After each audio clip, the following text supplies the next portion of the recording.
Donc, professeur Belhadj Rachid, donc directeur des activités médicales paramédicales du CHU Mustapha.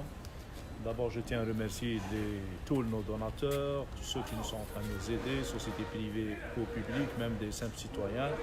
Vraiment, ya'tikoum saha. Si on est là, c'est grâce à vous. Deuxièmement, concernant le problème, je vais parler des chiffres du CHU Mustapha.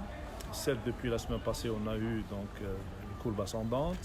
Mais actuellement, je peux dire qu'on est sur un plateau, une courbe en plateau, mais on n'a pas eu quand même, on n'a pas amorcé la chute de cette courbe. Ce qui un petit peu nous inquiète, c'est que nous continuons à voir à travers les médias des gens qui ne respectent pas le confinement.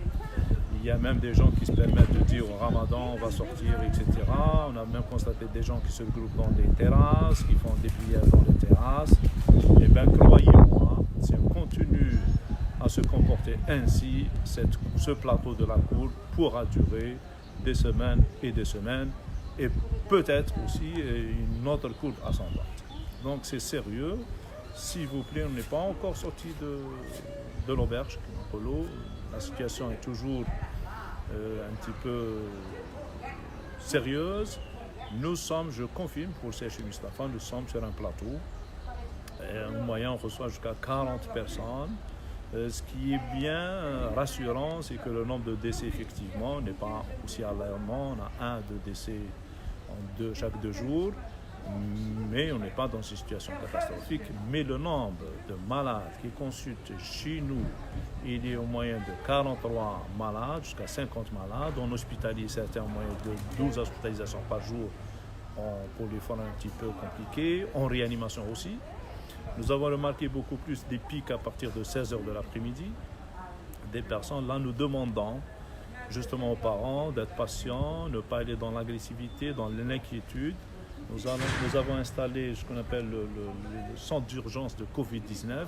Nous essayons de huiler ce processus. Nous mettons à la disposition du personnel soignant, médical, paramédical, dont je tiens à leur rendre un grand hommage. Nous sommes là depuis presque 1 mois, nous travaillons 7 sur 7, nous sommes là toujours vivants, en bonne santé, grâce à Dieu, et grâce au respect aussi des moyens d'hygiène individuelle et collective.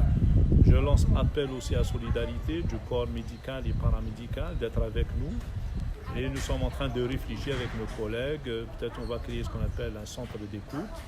Là, on pourra faire appel à des médecins, à des internes, à des résidents qui peuvent nous aider, c'est-à-dire à répondre par téléphone aux patients qu'on les a mis sous traitement. Il y a des gens maintenant, on leur donne le traitement, la chloroquine avec le deuxième antibiotique et la zithromycine, et on leur fait avant bien sûr un ECG, un bilan biologique, des tests, et on les hospitalise pas, on leur donne le traitement, il y a un numéro de téléphone et on les suit. Donc ces patients-là nécessitent un suivi sans qu'ils soient hospitalisés au niveau de l'hôpital.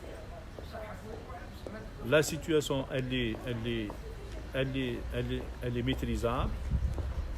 Nous gérons, nous commençons à avoir une bonne gestion de différentes étapes du circuit. Je rends hommage aux volontaires, médecins, infirmiers, techniciens. La preuve, cette semaine, j'ai réquisitionné les infirmiers de la chirurgie dentaire. Bravo, merci. Ils étaient là, ils sont en train de nous aider. Il y a un qui a fait des ECG, l'autre a fait des prélèvements.